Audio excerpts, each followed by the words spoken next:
आत्मीय परिजनों, सभी को भाव भरा प्रणाम। ओम अखंडमंडलाकारं व्याप्तं येन चराचरं तत्पदं दर्शितं येन तस्मै श्री गुरुवे नमः। तस्मै श्री गुरुवे नमः। ओम श्री गुरुवे नमः। गुरु गीता। एक ही यज्ञ अहम को भस्म कर देना। गुरु गीता के महामंत्रों की साधना से शिष्य के अस्तित्व का सद्गुरु की चेतना में लय होता है। आध्यात्म जगत में यह अनुभूति बड़ी दुर्लभ है और यह किसी को यूं ही नहीं मिल जाती। इसके पहले शिष्य को असंख्य अनगिनत परीक्षाओं से गुजरना पड़ता है।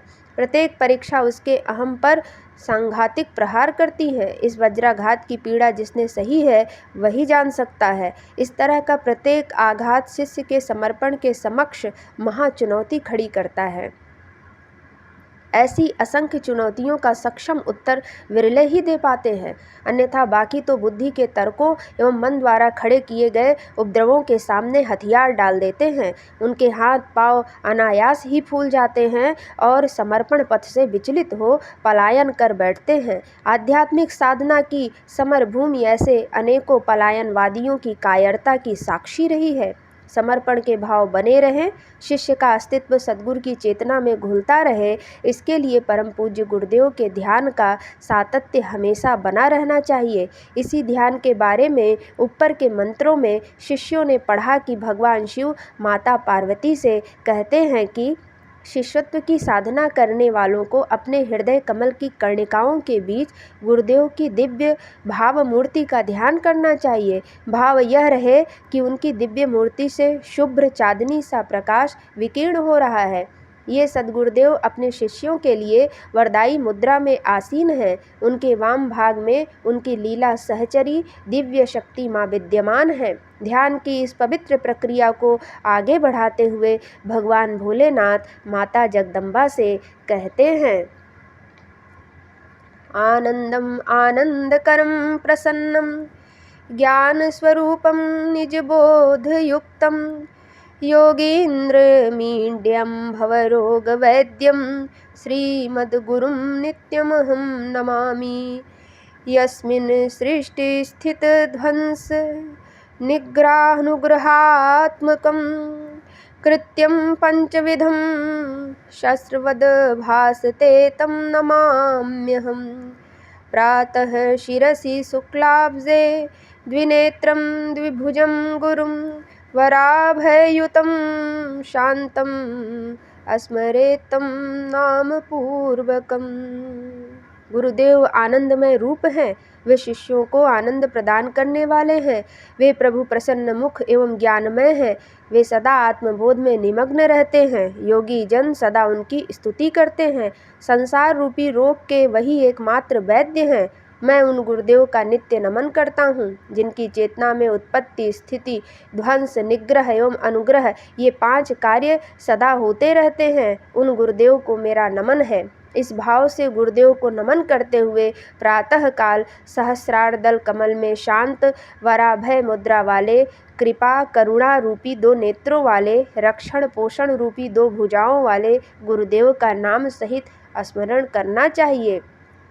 गुरु गीता के इन मंत्रों में सद्गुरु स्मरण एवं उनके ध्यान की महिमा है। गुणों के बिना स्मरण एवं रूप के बिना ध्यान आसान नहीं। इसलिए शिष्यों को अपने गुरुदेव के नाम का स्मरण उनके गुणों के चिंतन के साथ करना चाहिए। इसी तरह उन प्रभु का ध्यान उनके स्वरूप को याद करते हुए भक्तिपूर्वक करना चाहिए। शिष्य के जीवन में यह प्रक्रिया निरंतर चलती रहनी चाहिए। ऐसा होते रहने पर शिष्य का अस्तित्व स्वयं ही गुरुदेव की चेतना में घुलता रहता है।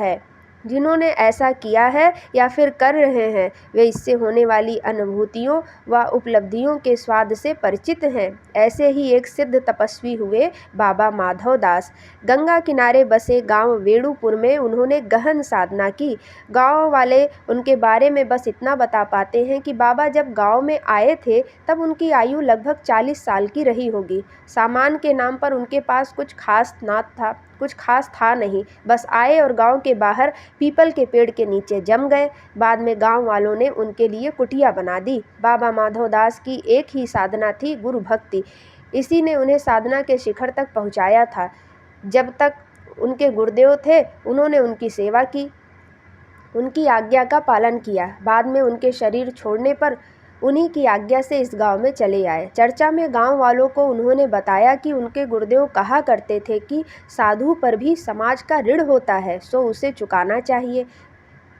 क्या ही अच्छा हो कि एक एक साधु एक एक गांव में जाकर ज्ञान की अलग जगाए, गांव के लोगों को शिक्षा व संस्कार दे, उन्हें आध्यात्मिक जीवन दृष्टि प्रदान करे। अपने गुरुदेव के आदेश के अनुसार वे सदा ही इन्हीं कामों में लगे रहते थे। जब गांव वाले उनसे पूछते थे कि वह इतना परिश्रम क्यों करते हैं, तो वे कहा करते थे कि गुरु का आदेश मानना ही उनकी सच्ची सेवा होती है। बस मैंने सारे जीवन उनके आदेश के अनुसार ही जीने का संकल्प लिया है। बाबा माधवदास वेणुपुर में लोगों से कहा करते थे, श्रद्धा का मतलब है समर्पण, यानी कि निमित्त मात्र हो जाना। मन में इस अनुभूति को बसा लेना कि मैं नहीं तू। गुरु भक्ति का मतलब है कि हे गुरुदेव, अब मैंने स्वयं को समाप्त कर दिया है, अब तुम आओ और मेरे हृदय में विराजमान हो जाओ। अब मैं वैसे ही जीऊँगा जैसे कि तुम जिलाओगे। अब मेरी कोई मर्जी नहीं, तुम्हारी मर्जी ही मेरी मर्जी है। माधवदास जैसा कहते थे वैसा ही उनका जीवन भी था। उनका कहना था कि शिष्य जिस दिन अपने आप को शव बना लेता है, उसी दिन उसके गुरुदेव उसमें प्रवेश कर उसे शिव बना देते हैं। जिस क्षण शिष्य का अस्तित्व मिट जाता है, उसमें सद्गुरु प्रकट हो जाते हैं। फिर सारी साधनाएं स्वयं होने लगती है, सभी तप स्वयं होने लगते हैं। शिष्य को यह बात हमेशा ध्यान रखनी चाहिए कि सत्कर्म एक ही है जिसे हमने न किया हो, बल्कि हमारे माध्यम से स्वयं गुरुदेव ने किया हो। जो भक्ति अहंकार को लेकर बहता है वह कभी पवित्र नहीं हो सकता। उसके प्रवाह के सानिध्य में कभी तीर्थ नहीं बन सकते। शिष्य के करने लायक एक ही यज्ञ है, अपने अहम को भस्म कर देना। समझने की बात यह है कि धूप में खड़े होना और भूख से मरने का नाम तपस्या नहीं है। धूप में खड़े होना अथवा भूख से मरने का नाम तपस्या नहीं है, यह तो स्वयं को मिटाने का साहस है, यही तपस्या करना है। शिष्य धर्म को निभाने वाले बाबा माधवदास सारे जीवन यही तप करते रहे। इसी महातप से उनका अस्तित्व जन जन के लिए वरदान बन गया। पर यदि कोई उनसे उनकी उपलब्धियों की बात करते तो वे हंस पड़ते और कहते, और मैं हूँ ही कहाँ, ये तो गुरुदेव हैं जो इस शरीर को चला रहे हैं और अपने कर्म कर रहे हैं। इस सत्य के नूतन आयामों को अगले मंत्रों में स्पष्ट किया गया है।